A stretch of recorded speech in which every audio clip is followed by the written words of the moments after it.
Every season there's at least one show that really clicks with me, something I might end up connecting with more so than others. What's rare though is for me to be completely blown away by a premiere. While it does happen from time to time, there are a few first episodes that I absolutely love. Jellyfish Can't Swim in the Night is one of those shows. The first episode is about as perfect as one could be. You're drawn in almost immediately. The pacing is fast, and there really isn't a moment where things let up. Yet, it never feels like things are being rushed. There's a continuous flow between scenes. Exposition is presented in an organic way, and because of this, the information we learn feels natural.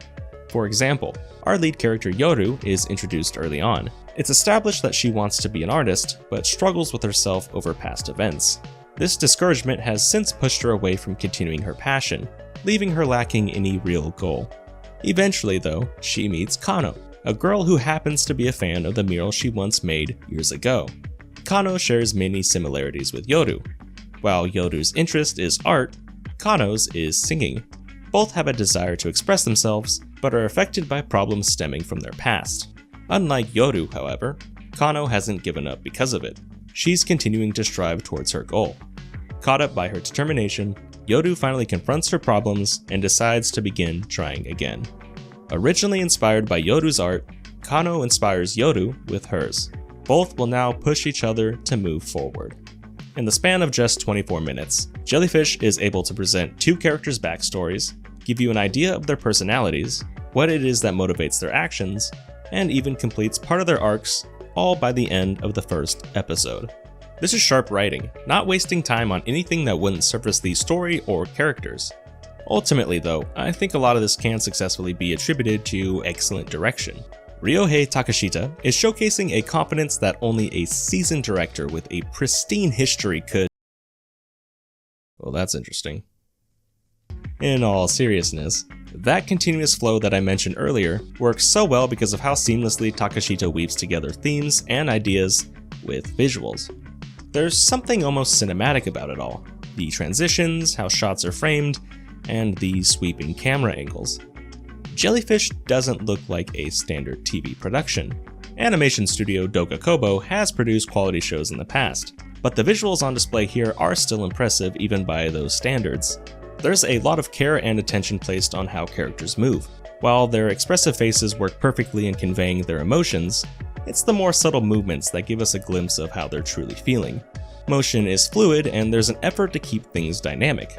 Almost every scene has something interesting going on, and there are several impressive cuts that make certain key moments hit harder because of how well animated they are. They honestly could have gotten away with keeping the presentation simple, but Jellyfish is able to really shine because of the commitment put into it. Now, most of what I've had to say has been regarding the first episode, but a lot of the show's strengths aren't just limited to its premiere. The animation and direction remain consistently impressive, though now we're given a better look at how the rest of the series might play out. Mei is introduced as the third lead, sharing that same desire to express herself, but this time it's through music. Like Yoru, she's also been inspired by Kano. It's because of her meeting that she's been able to change as a person, which fits perfectly with the themes of the show. And I just really like her. The dynamic between the main group is already a lot of fun to watch, but it's how they influence each other to better themselves that I find to be the most interesting. At the time of this video, we still have one character to bring in, but the pattern so far has me expecting just how well she'll fit in with the rest of the cast, which is probably pretty good.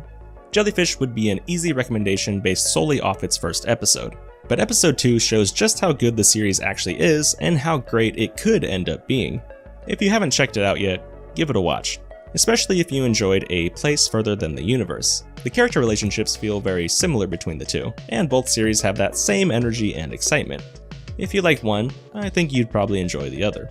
This is my surprise show of the season, and definitely the one I'm most excited about. While there are plenty of other great anime airing right now, Jellyfish Can't Swim in the Night stands out as something truly special. I really need this one to stick the landing, guys. Like, for the love of God, if I go through another...